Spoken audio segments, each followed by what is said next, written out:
Talking to a landlord in order to rent their property on Airbnb can be a very touchy conversation if you don't know how to approach it.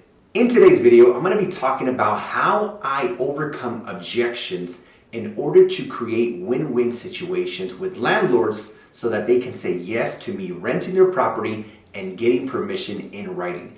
Before I do, make sure you guys subscribe to my channel and turn on the notification bell. Hey everyone, my name is Jorge Contreras and I am on track to do over $2 million of Airbnb revenue in 2022. And most of that revenue is actually from the subleasing strategy by renting properties, getting permission in writing, and launching them on Airbnb. I learned that this specific strategy, no down payments, no closing costs, has allowed me to really accelerate my cash flow. By the way, have you tried speaking to landlords and maybe it didn't work out as planned? Or maybe you did and there's something that worked for you? Please let me know in the comments down below. So let's go over the 5 biggest objections that are most common when speaking to property owners. And here it is. It's that they want to be paid on time. And I totally get it. These investors are in the business for mailbox money. They want their safe and secure, fixed amount of money every single month. And often when they hear that we are going to be running a business and that our revenues will actually fluctuate, they might misinterpret that and feel that what they are going to receive from you is also going to fluctuate. So you want to clarify that what they're going to be getting paid every single month is the exact amount that they were advertising on Zillow or wherever you found the property. So typically part of how I overcome this objection is that I'm going to set up the property on auto pay, and on top of that I'm going to set it up 2 days early so that they get their money on time every single month and they never have to worry about getting a late fee or the payment changing. And then of course in the lease agreement we are going to have the terms, right, how much I'm paying every month for the duration of the 12 months. So it definitely gives them peace of mind that everything is going to be in writing. The second objection is they want their property to be taken care of. They realize that people will be checking in, checking out. You're going to have, 4 to 8 guests per month on Airbnb.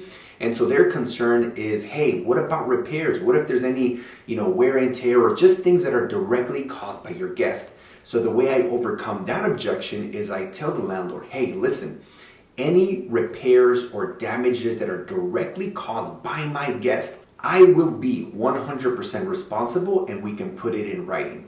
Now, obviously, if the repairs or the damages or wear and tear has nothing to do with my guest and more with the wear and tear of the property, then that's going to be the responsibility of the owner. Let me give you an example. Imagine there's an AC system that's been there for 10 years and it goes out. Well, that was not caused by my guest, right? So the owner is going to be responsible for that.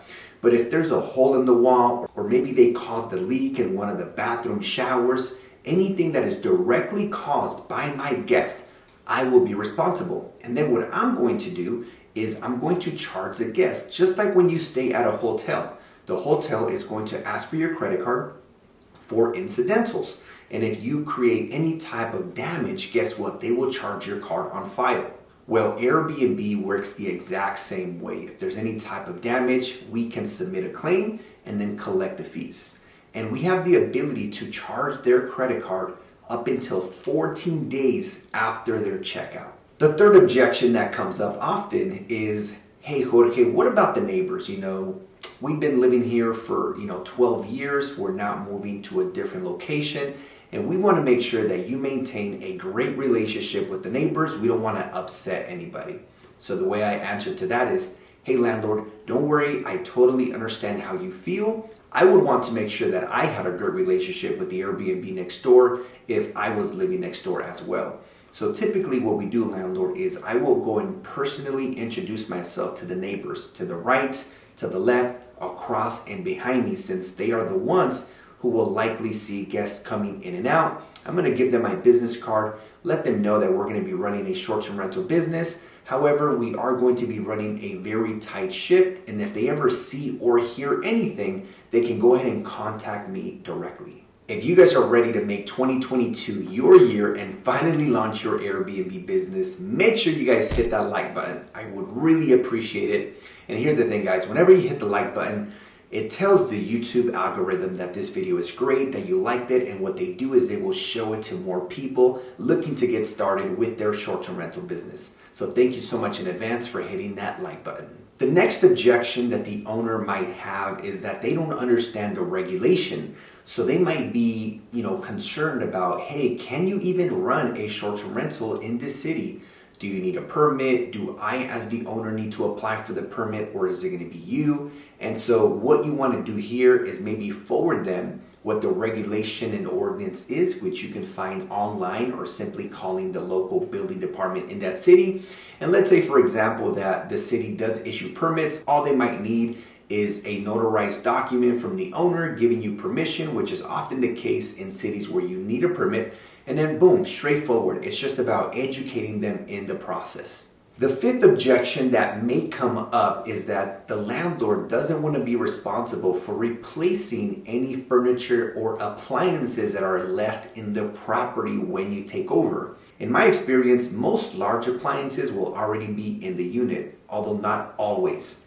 What is very rare is that when a property is already furnished and you can take over the property and keep the furniture. So let's say there's a couch that's been at this property for 3 years, the owner moved out, they got all new stuff and they just left the property furnished, which is great because it keeps more money in your pocket.